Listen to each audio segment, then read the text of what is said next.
Kyle is calling from, is it Michigan? Pronounce or him? Or is it, no, Minnesota, is it man?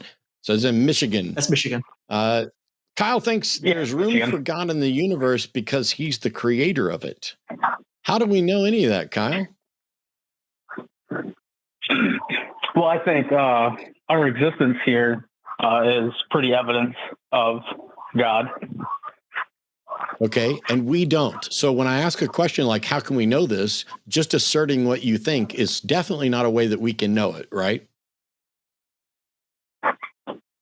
Well, yeah, but I don't think your opposing answer will give any facts to the evidence either. I'm sorry, but you're the one making a claim. You have to substantiate it. I don't have to prove you wrong. I don't have to have, you may have a claim that's ultimately untestable and unfalsifiable. So I'm asking how we can know any of that's true. I gave you every opportunity to say, we can know there's a God because, and we can know that he's the creator of the universe because, and instead you just said you think it's self-evident, and we don't. So what method or mechanism can we use to show whether you're right about there being a God that's a creator, or whether you're wrong, or whether we can't reach that conclusion yet? But I'm saying I think that creation itself is the evidence for the creator. Kyle, it's like you didn't listen to a word I said. I'm aware that you think that there's evidence for the creator. I'm aware that you think the existence of the universe points to a creator. I'm asking, and we don't think that. So I'm asking, and I'm asking genuinely, how can we know that that's the case? Okay, and I apologize if I'm not answering it, thoroughly here, but I am doing the best I can here. You're not answering it at all. You're not answering it at all. I've asked the question over and over again, and you keep telling me. I am answering it in the way that. I'm sorry. Why are you doing it? You're not answering it at all. You just keep telling me what you think. I'm asking you, how can we know whether or not there is a God that is the creator? If you say it's self-evident, that's not a way of knowing. I said the creation also. So you're just going to ignore my question, how do you know, and try and fucking nitpick over one word? I mean, that's literally, the creation is evidence of the creator. Oh my God, and you beg Kyle. The question. Kyle, I don't think it's a creation. I don't think reality is a creation. It is a fallacy to beg the question. It's a fallacy to beg the question by calling it a creation. You have to demonstrate that it is a creation, not just call it one. Prove the universe is a creation. Okay, so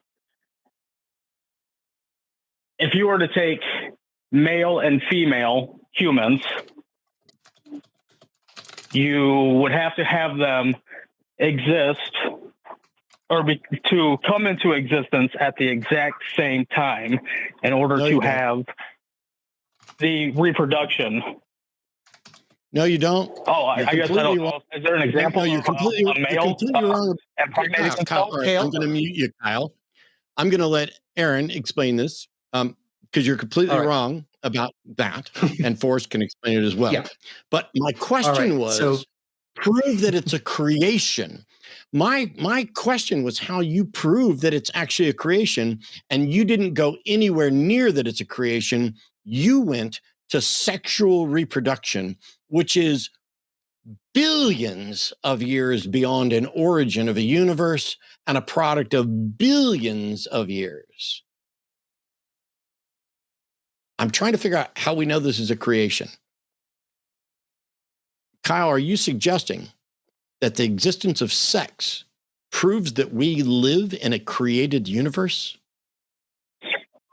So I wasn't necessarily trying to just narrow in on sex itself.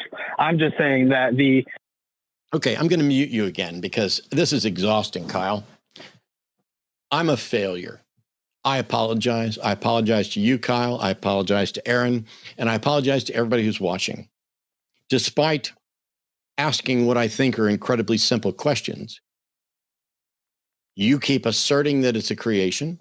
I want to know how I can know it's a creation. You went to start talking about sex.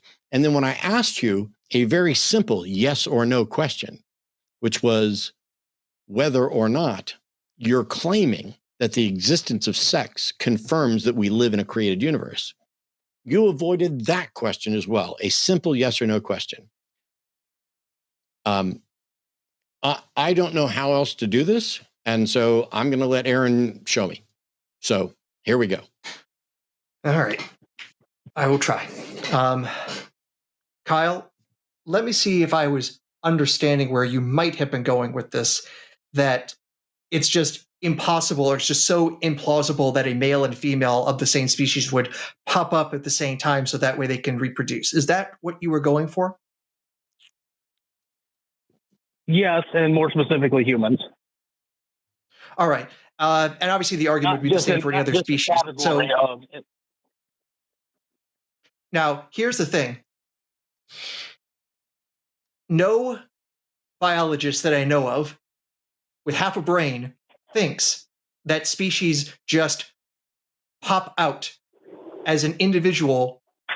Instead, evolution is about changes in populations. There is never just one single individual that is that member of the species, and everyone before them was not that. So your idea of what is needed for the perpetuation of a species requires profound ignorance about the entirety of evolution, evolutionary history, evolutionary theory, biology generally. Okay. Was that all? Can I chime in now? Okay. Then how come if with that statement that you just made, how come you're not seeing the possibility of that today? Possibility of what?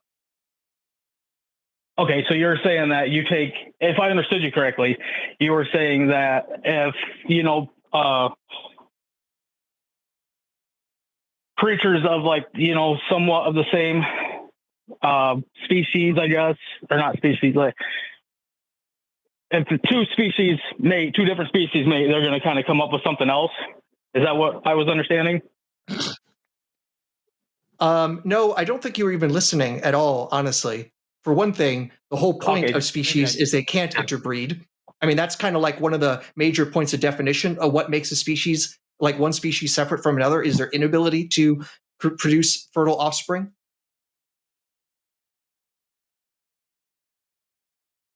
But more importantly, it's not individuals that evolve.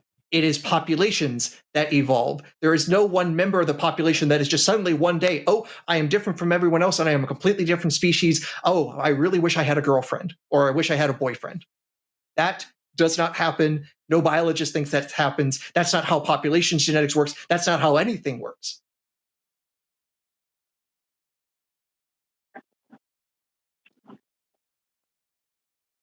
Okay, I must have went somewhere off with it. I guess I don't know what you're saying now. Can you go back to what you originally said? Maybe restart there, and maybe I can follow along again. I'm sorry. I definitely took it somewhere else. My point is that your conception about like how species emerge is completely bereft of any knowledge of how the science actually is. And because it is so divergent from all scientific knowledge, you need to basically step back and start over. And you definitely can't use that as a premise for arguing that we live in a created world, because you literally don't know anything about this world, biologically speaking.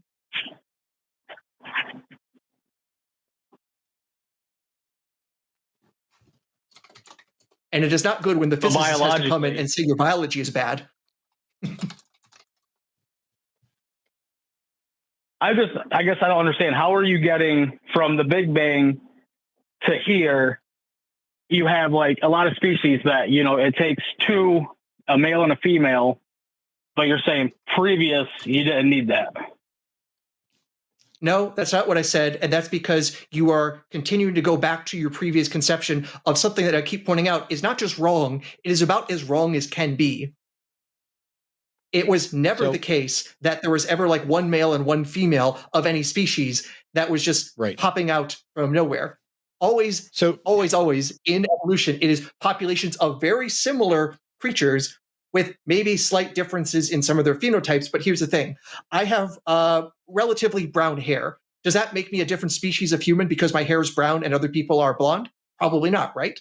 That's the sort of divergence differences that you see in populations. And perhaps for some reason, one member or members of that population have a trait that makes them more likely to reproduce. And that trait then becomes more prominent. And over time, that trait ends up dominating. And lo and behold, that's pretty much all of what evolution is. At least natural selection wise. I'm simplifying a lot. I have a couple of thoughts that might actually be helpful. Please. Are you aware, Kyle, and I apologize, are you aware that there are species that reproduce asexually? I am. That's why I pointed out specifically I wanted to just talk about like humans, because I know there are some that can do it. Christ. Are you aware that there are species that reproduce asexually?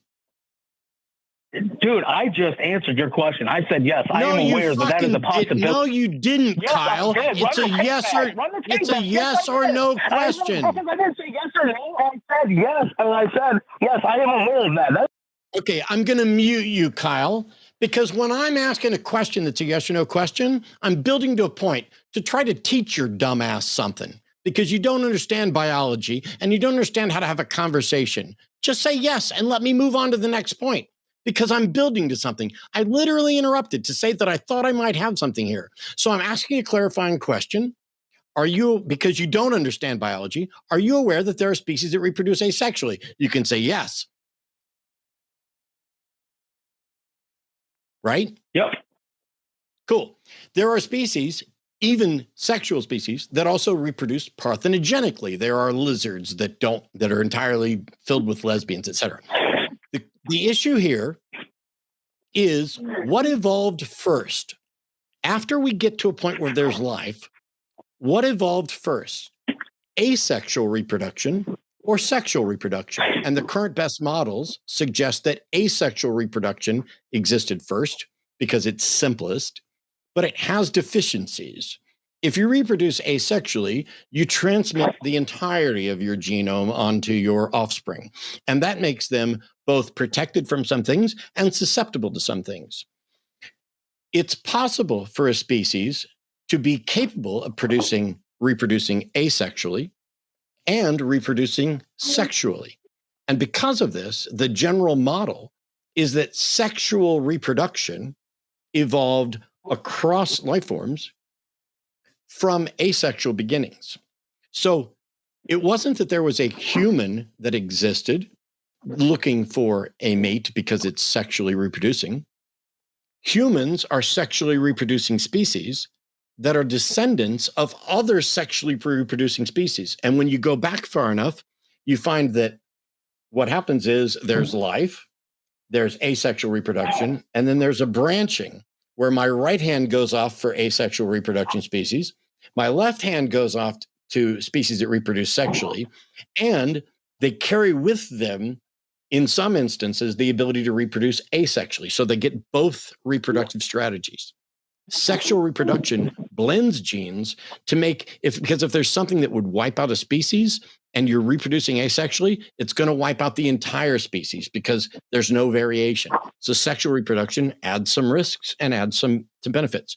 You seem to think that humans evolved from things that were asexually reproducing, and it doesn't make sense for them to be sexually reproducing and looking for a mate because they would have had to evolve at the same time. That's not the way this works. Sexual reproduction evolved in species, our ancestor species, and then humans evolved from creatures that already reproduce sexually. The first sexual reproducing species probably, almost certainly, had the capability to reproduce asexually as well. And some species lost that ability, and some species retained it. Does all of that make sense? I think I followed along, yes. Is there evidence that was what happened with the human population, though? Just because it may have happened with other... Wow, Kyle. Kyle, wow. I just told you that humans evolved from other ancestor species that reproduced sexually. There was never an asexual human that we know of, which is why Mary didn't have a virgin birth. My understanding is generally mammals reproduce sexually. We are mammals, and I don't believe there's any exceptions for mammals for parthenogenesis. So I believe all mammals reproduce sexually, and the evolutionary tree of mammals goes back 100 million years. I'd have to look that up because it's outside my knowledge base, but we got tens of millions of years of fossil and genetic evidence to show those relationships. And yeah, all of our predecessors of humans, of homos, like Homo habilis, Homo naledi, what have you, all of them, as far as we can tell, are mammals, and all mammals reproduce sexually.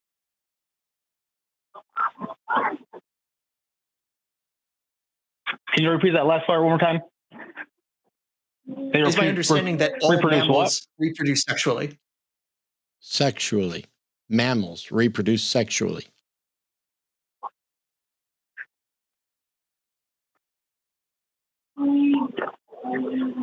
Okay, all mammals reproduce sexually, meaning they have to have a male and a female. And you're saying that we can go back in time and see our ancestors that did not have to do that? Well, no, we can't go back in time, but we have. Well, we can't. So there's no evidence a couple things that they came asexually. Wow, Kyle. Wow. I'm in the middle of a sentence. Aaron and I are trying to explain this, and your response is to interrupt to say there is no evidence. Do you care, Kyle, if your beliefs are true? Because you don't seem to be interested in learning about how to find truth. I am. I just don't think that you guys are basing it in fact. I think you're basing it more in theory. I don't care what you think, whether we're basing it in fact or not, Kyle. The fact is, and we're demonstrating it, even though you don't believe it, you don't understand biology or sexual reproduction or the history of sexual reproduction. And Aaron and I have a slightly better understanding, nowhere near as good as what Forrest would be.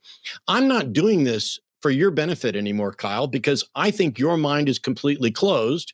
I'm doing this for the benefit of the other people who are watching this, who are as uninformed about biology as you are, and who are as unskeptical in their thinking as you are, so that when they say, ooh, Kyle just said there's no evidence, Matt pointed out, in fact, there's massive amounts of evidence for all of this, but you have a fundamental, gross conceptual error about this. Humans are mammals. Mammals, all mammals, typically reproduce sexually. Are there possibility that they could maintain some ability to reproduce asexually? Yes, which we already addressed. Every mammal is the descendant of other mammals. They were all sexually reproducing. If you have kids, Kyle, and I hope you don't until you learn to understand biology more, but if you have kids, is it going to be a surprise that they reproduce sexually? I do have kids, and no, it wouldn't be a surprise. Cool. Then why is was it a surprise that you reproduce sexually? Nope. Cool. Is it a surprise that other mammals reproduce sexually? No. No. Is it a surprise that there are asexual creatures still on the planet? Nope. If a group of asexual creatures, let's say a long, long time ago, developed the ability to also reproduce sexually, is that a surprise? Say that one more time. If we find out that long ago in history, some creatures that reproduced asexually could also reproduce sexually, is that a surprise or confusing? No, because I believe that actually, I think that exists today, don't it? That some animals can do both. Well, at some point, there was some point in time when there weren't animals, right?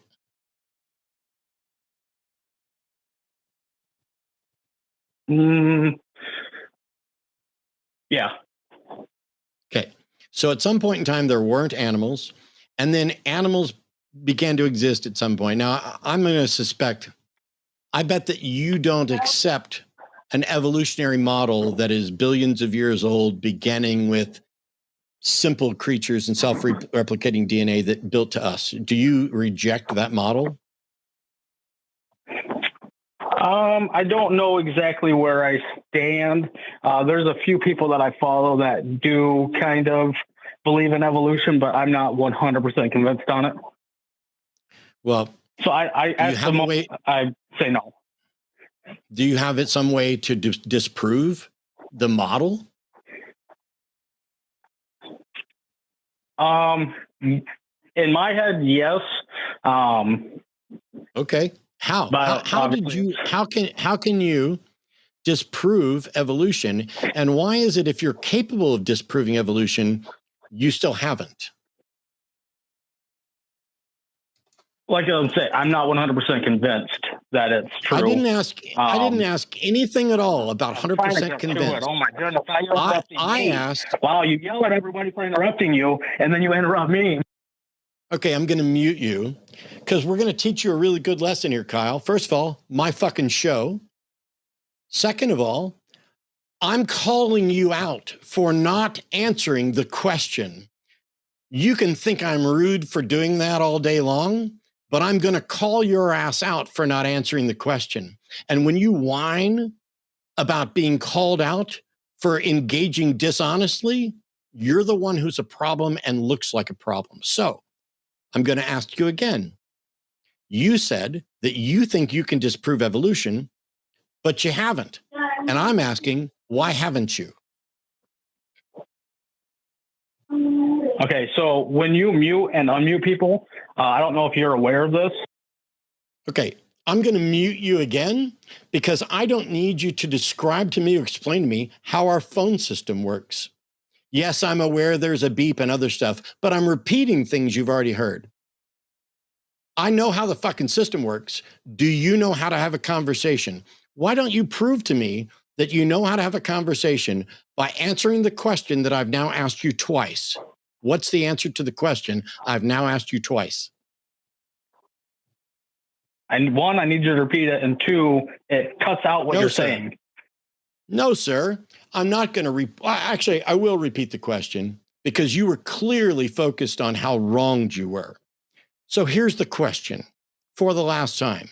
You claimed you can disprove evolution, and yet you have not done that. Why, if you can disprove evolution, have you not done that? I'm going to unmute you now. That's the question. Okay. So if I were to try to prove evolution is wrong, I would say that it's kind of the same as the sexuality, but I also would throw in there, I think a lot of things have to come into existence at the same time, like with the male and females. Kyle, I'm muting you again because I asked you, if you can disprove evolution, why haven't you done it? And your answer was, if I were to try to prove evolution is wrong, I would say that it's kind of the same as the sexuality. So the question I asked wasn't, how would you disprove evolution? It wasn't, how would you prove evolution is wrong? It was, if you can prove evolution wrong, why haven't you done it? That's the question that I asked. Instead, you tried to demonstrate how you would disprove evolution, and you did it by going back to the same sexuality issue that you do not understand that we explained to you. So I'm going to ask you once again, the question I asked you three times now. If you can disprove evolution, why have you not done it? Because I keep getting muted. That's why I haven't done it. Okay. What do you think is going to happen now, Kyle? It's up to you. It's your show. Goddamn right. So I'm going to mute you again and you're going to listen. I didn't ask you if you can disprove evolution, why haven't you done it here on this show? I asked if you can disprove evolution, why haven't you done it? Because you also expressed that you're not sure about evolution. But if you think you can if I think I can disprove something, I'm not going to say, maybe it's real, maybe it's not. If I think I can disprove something, I will have done so. And then I will say, I reject evolution because I disproved it. I didn't say, why haven't you done it on this show? I'm saying, why haven't you done it at all? Why don't we have a peer-reviewed paper from you disproving evolution so that we can all benefit from Kyle's exceptional ability to disprove one of the most robust scientific models on the planet? That's what I asked. I don't know. I'm not well known, I guess. That's why. Do you have to be well known? Do you have to be well known to be able to submit a proof that something is wrong? Well, I'm sure a lot of people have done it, and I doubt you've read every single person that's ever done it. Oh, Kyle, you're so bad at this.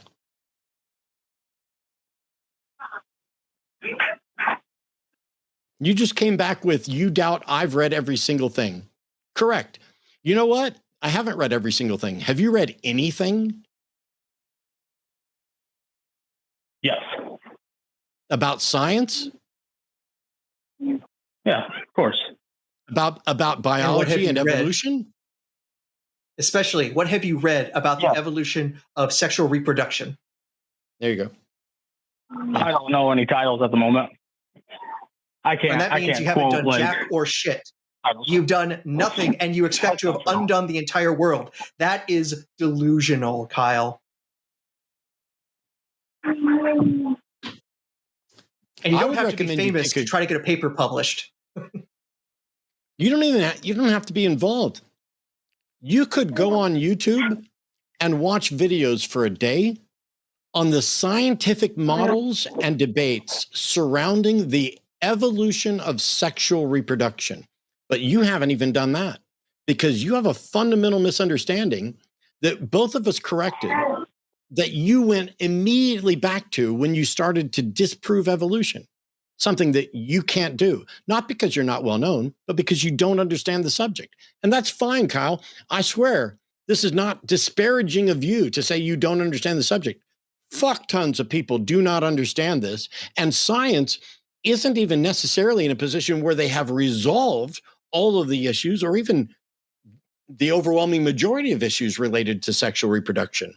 But if we're in a position where all of the best available scientists or best available science from scientific communities on the evolution of sex suggests that there are asexual reproducing species, sexually reproducing species, species that are capable of both of them, and we trace back through the fossil record and the DNA history for the most plausible tree of life, this leads back to a split where some asexually reproducing creatures develop the ability to reproduce sexually as well.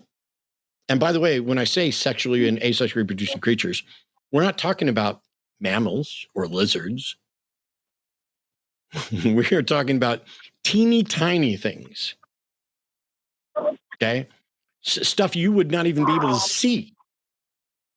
And if that's how sex split off, then at that point, there is never a moment where a creature that can reproduce sexually is waiting for a sexual partner to evolve because they continue to reproduce asexually until others are able to do sexual reproduction as well.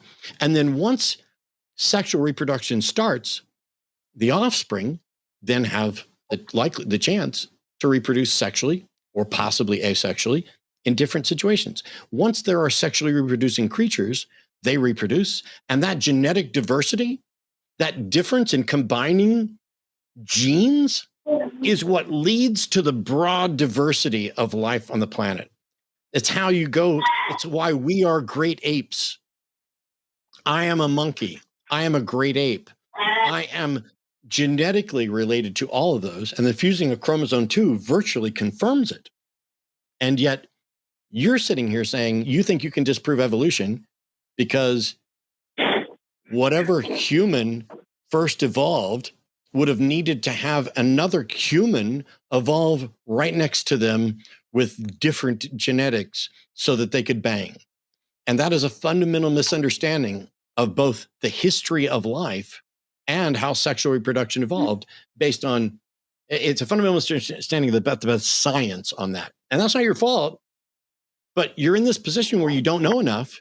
And instead of going out and learning or even reading or even watching a 10-minute video from biologists that explain this in great detail, you think you can disprove evolution and have decided to call in here.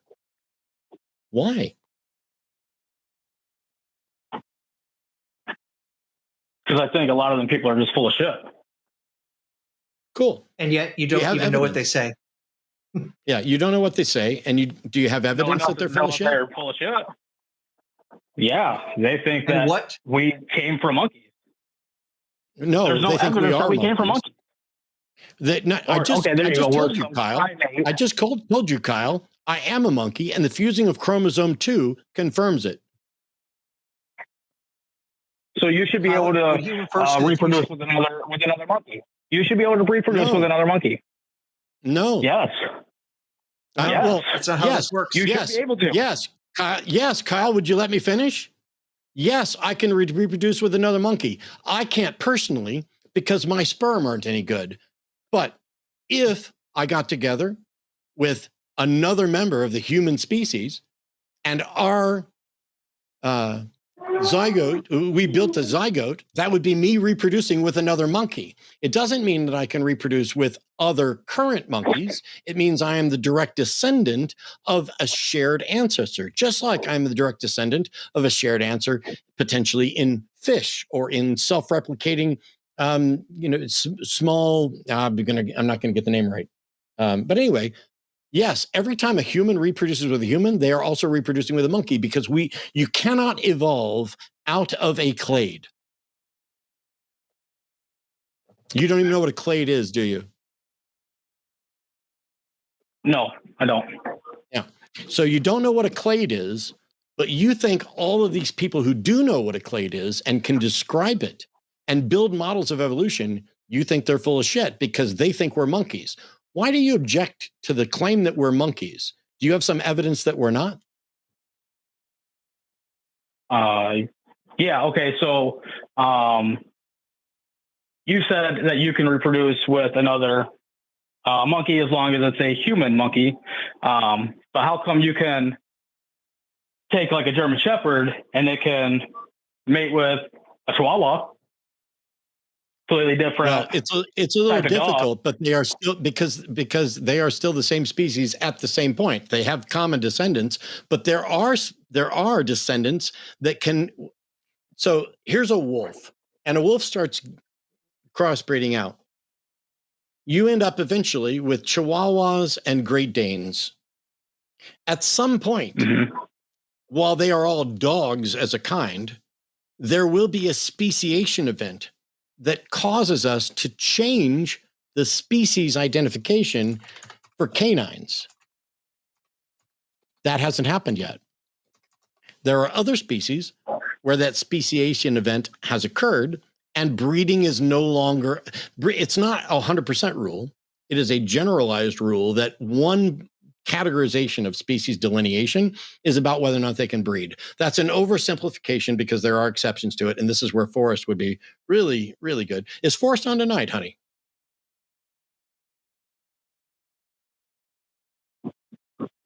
Oh, honey's not listening. At the moment, I can look at the schedule and yeah, Forrest is on with Seth tonight.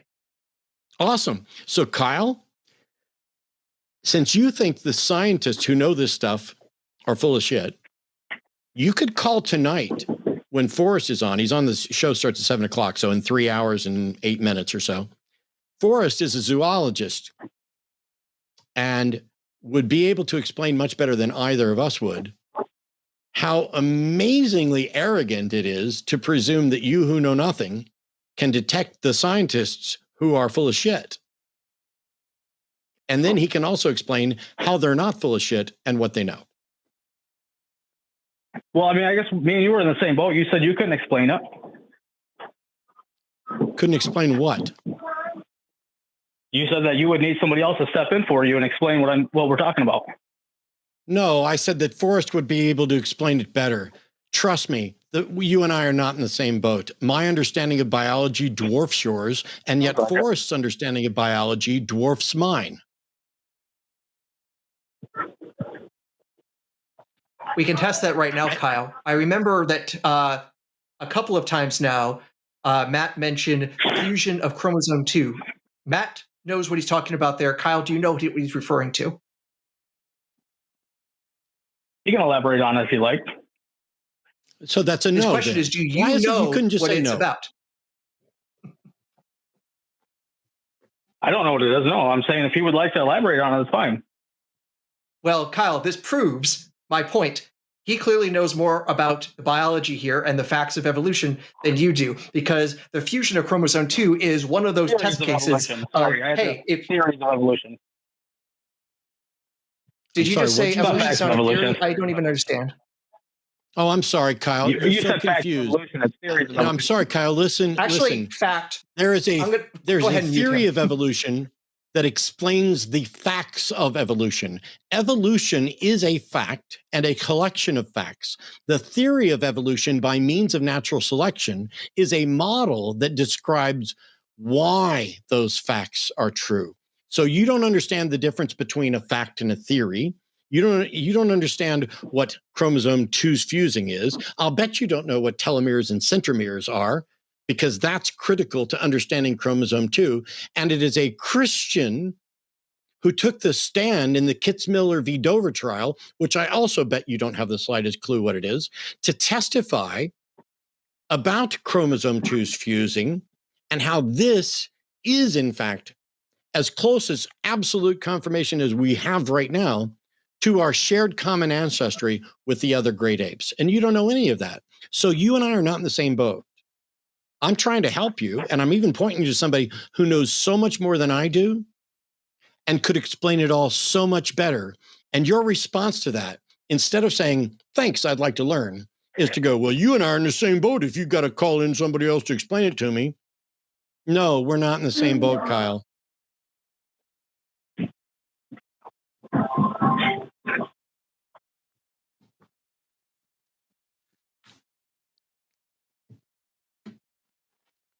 Am I muted or no?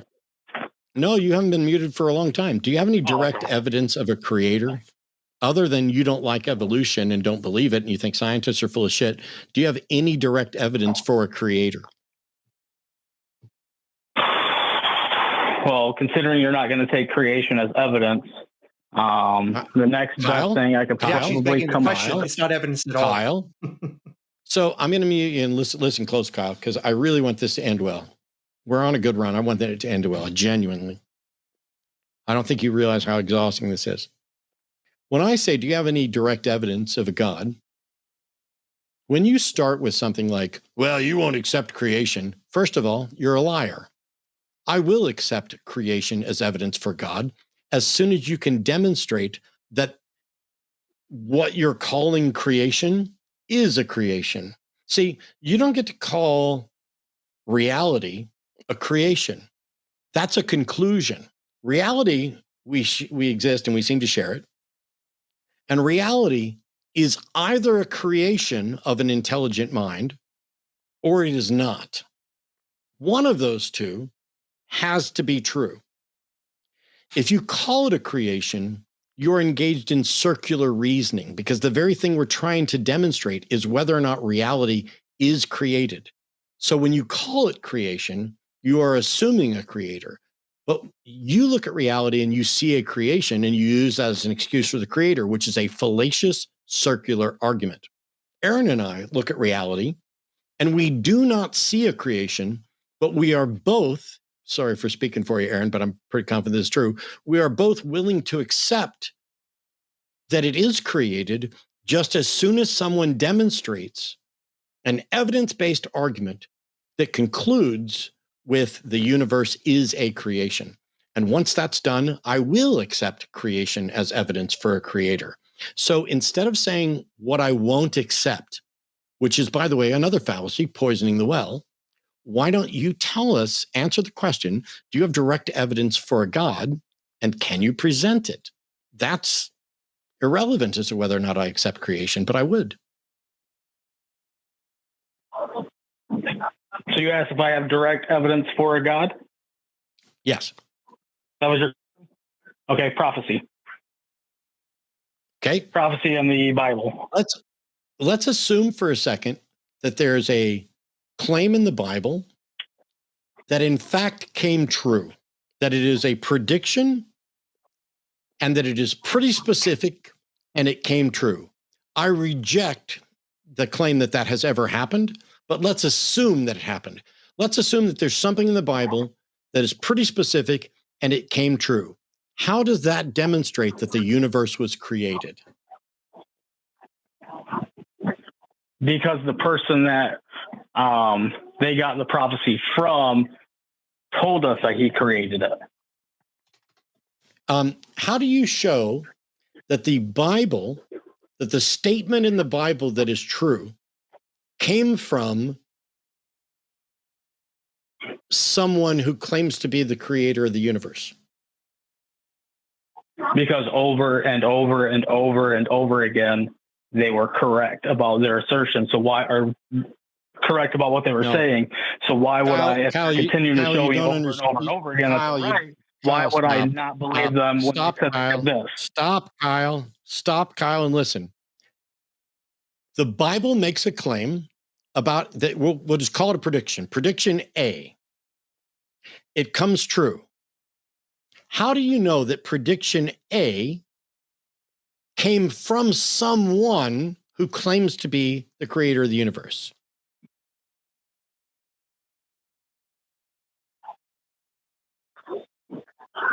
Because he claimed to be the creator of the universe.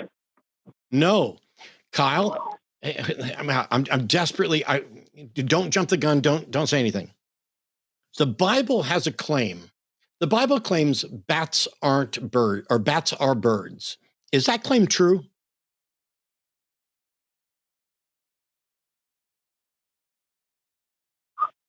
You said the Bible claimed that bats are birds? Yes.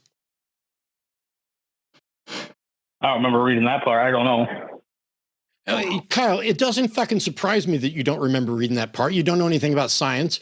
I bet I know way more about the Bible than you do as well. But that's not the question. The question is, if the Bible says bats are birds, is that true?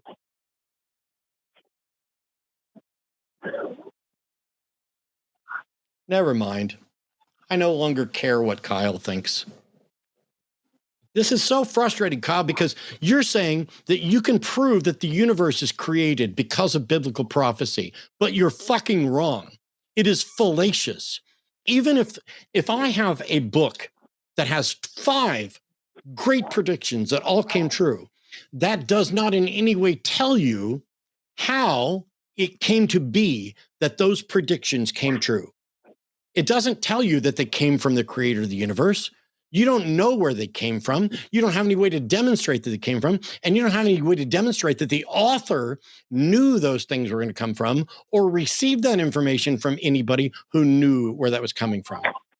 Well, all you know is there's a claim and it came true. And you're saying this book has a claim, which I'm convinced came true, and that means there's a creation of the universe. Your argument is fallacious. In an argument, in a syllogism, there are major premises, minor premises, and connecting terms.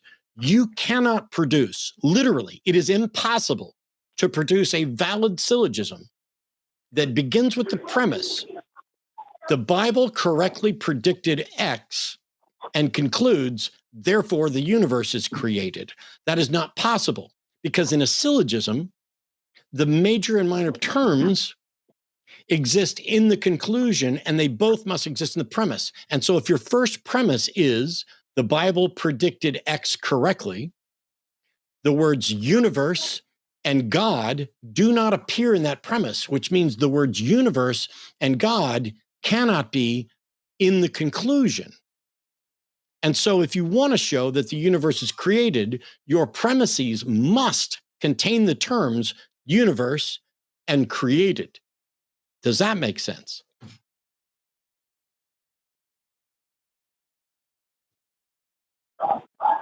Yes, I understand what you're saying. Cool. Thank you. So when I ask you, if I may hop in how very you quick, just because this will come up. The stuff about birds being bats, that's in Leviticus 11. Look at verses 13 through 19. It gives a list of birds that are supposed to be unclean, and it includes things like the eagle, the vulture, the osprey, desert owl, stork, heron, and bats. So Leviticus 11, verses 13 through 19, if you want to check that out. So the question then is, when I said, do you have any evidence, direct evidence for God? And you said biblical prophecy.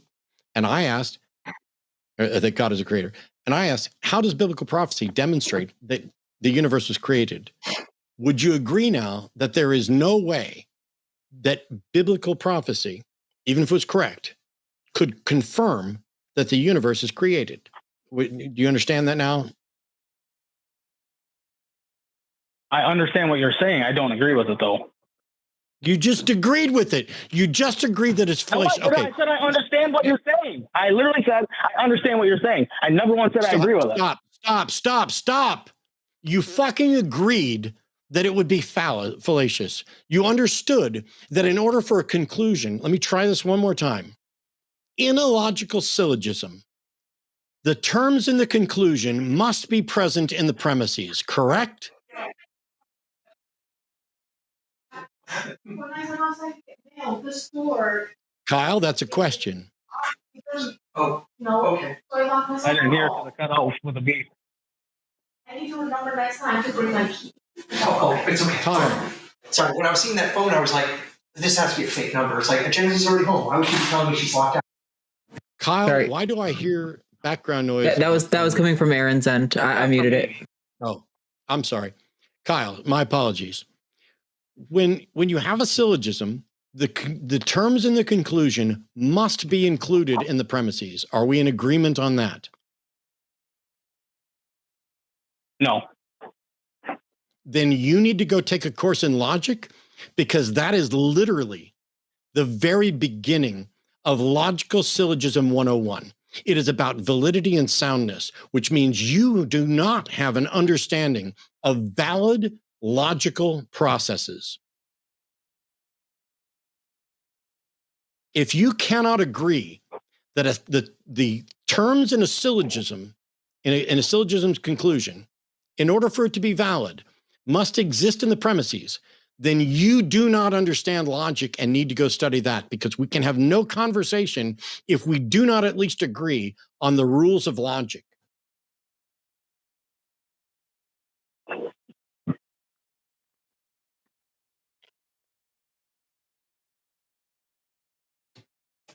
Agree to disagree.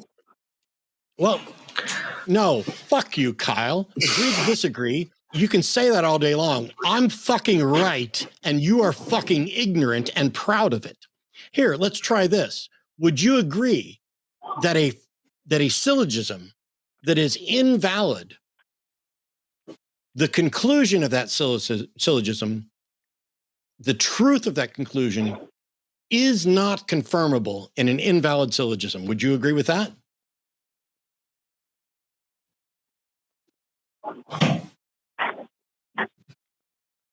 Yes. Cool. You know what's really weird? You just agreed with the very thing you just rejected and don't know. So now I know that you're just saying yes or no or whatever without any understanding of what's going on. So Kyle, we're going to let you go.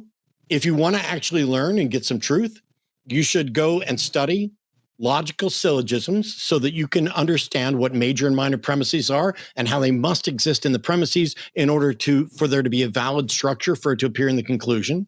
And then you'll need to learn about logical fallacies so that you hung up. That's fine. I was done talking to you anyway. You need to learn about logical fallacies so you'll stop making them, I hope.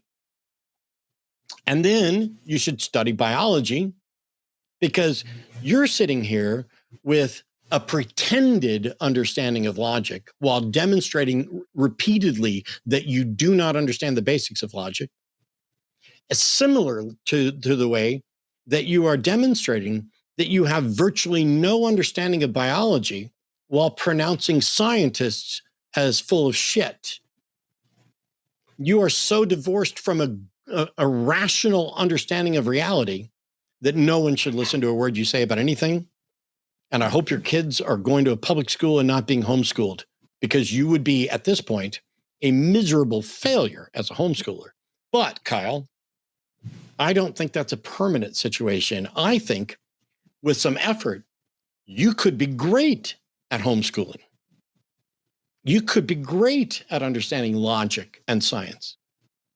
I don't know if you've never had the opportunity, but literally, Aaron and I were sitting here doing our best to explain stuff to you. And I don't understand. Well, there's that. Okay, what about that? What about that? It's just this tap dance of, well, I think the scientists are bullshit, and I don't think that's the way logic works. Well, cool. I'm sorry that your Dunning-Kruger has blown up in your brain to the point you think you are qualified to address any of these subjects when you're not. And it's okay. Most people aren't.